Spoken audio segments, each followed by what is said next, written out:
The 2024 Formula One Championship is entering its final stages, with the title race still wide open. After a strong start, Red Bull has started to fall behind, partly due to correlation issues between the wind tunnel, simulation tools like computational fluid dynamics, and the track, with the team now trying to recover and inject new energy into the World Championship battle. However, the issue of missed correlation doesn't only concern Red Bull. A key aspect of this season has been the development difficulties faced by several teams throughout the championship. Ferrari, Mercedes, Aston Martin, and Racing Bulls, for example, had to revert some specifications after encountering correlation issues with the new packages introduced mid-season as they pushed for more aerodynamic downforce, often facing an old enemy bouncing. Developing these cars is becoming increasingly complex, and the challenge is no longer just about finding pure aerodynamic downforce, but, above all, about achieving the right balance to maximize the car's performance and give the drivers confidence in the vehicle. It's no coincidence that, for example, McLaren has taken a more cautious approach to upgrades, introducing packages only when they are fully satisfied with the wind tunnel results with the floor, arguably the most sensitive element, remaining unchanged for several races. The month of September marked McLaren's definitive overtaking of world champions Red Bull, both in the constructors' standings and in the hierarchy and overall on-track performance. Red Bull team.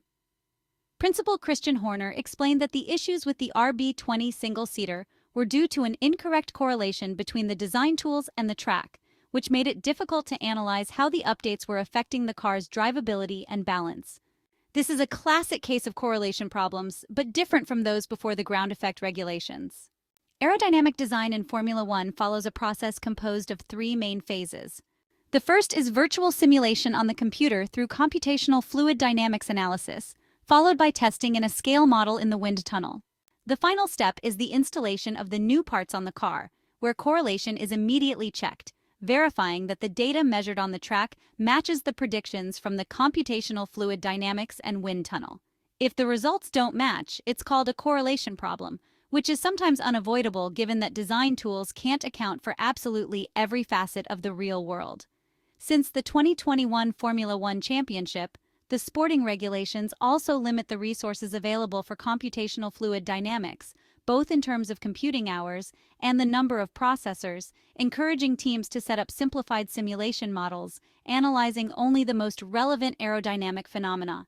In the past, once on track, a team could discover discrepancies compared to factory predictions in terms of aerodynamic load and balance at specific configurations, speeds, ride heights, stances, or steering angles.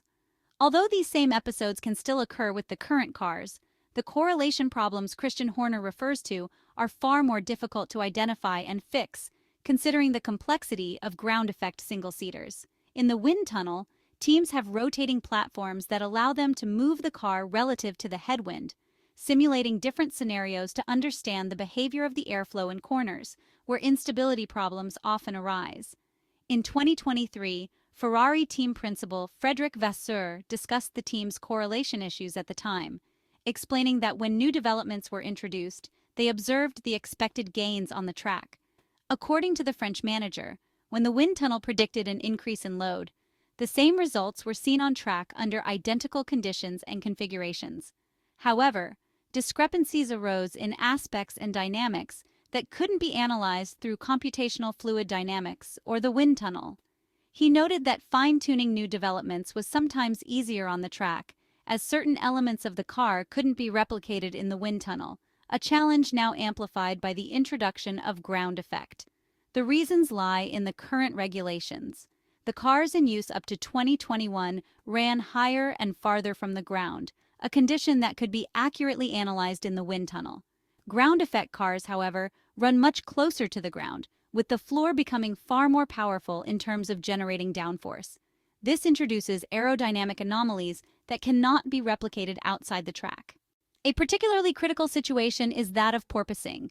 The closer the floor gets to the ground, the more downforce it generates, but when it touches the asphalt, downforce drops dramatically, causing the car to rise and start the cycle over again, oscillating up and down. Another difficulty is the car's passage over curbs and bumps, which, due to the car's proximity to the ground, destroy the aerodynamics of the floor. This means it's about a whole new physics, as the current correlation problems are not just about matching wind tunnel data with track data, but about predicting the evolution of aerodynamic numbers in all those circumstances that cannot be simulated in the factory. In addition to aerodynamic load and balance under various configurations, such as ride heights, stances, or yaw angles, the transient phases are also very important. That is, the movements between one condition and another. Something that was less relevant with the 2021 Formula One cars. In 2023, Andrew Shovlin, Mercedes' head of track engineering, reflected on how the previous regulations, which were well understood, did not require the car to be studied in the same dynamic sense. He explained that under the old rules, analyzing the car's behavior at specific roll angles, steering angles, or ride heights was sufficient to capture all relevant factors. However, with the new regulations, the flow structures under the car had become much more complex and transient, making the process more challenging.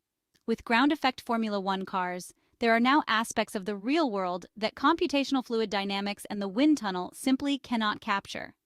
This is where the driver comes in, who, according to engineers, is crucial for conveying to the team what is really happening with the car on track compared to the simplified design models. Thanks to the driver's feedback, the team can reconstruct the phenomena at play, providing the missing piece to make sense of the incomplete correlation between simulation and reality. Looking at the Red Bull case, team principal Christian Horner recently commented regarding the RB20's characteristic flaws, explaining that the wind tunnel doesn't show the problem, but the track indeed does. Based on what has been explained above, however, talking about correlation problems is an oversimplification. There is correspondence between the factory and reality when it comes to scenarios that can be simulated in computational fluid dynamics and the wind tunnel, with Red Bull's difficulty lying in interpreting everything that happens to the RB20 single-seater during transients and those other dynamics that can only be analyzed on the track. Red Bull's case is not isolated, of course, as all teams on the grid have, at times, had to deal with the unforeseen issues of development, which are inevitable with a complex physics like that of ground effect Formula One cars. Ferrari also knows this very well, considering the issues encountered by the Maranello technicians and engineers following the introduction of the aerodynamic package of updates for the SF24 car at the Circuit de Catalunya in the Spanish Grand Prix weekend, which affected the balance of the car and needed several weeks to be fixed, leading to many valuable points lost by Charles Leclerc and Carlos Sainz during that time. In Milton Keynes, there is now confidence that they understand the nature of the problems, but the question remains whether there is enough time and resources to fix them quickly and respond to McLaren in the battle for the 2024 Formula One Constructors' Championship.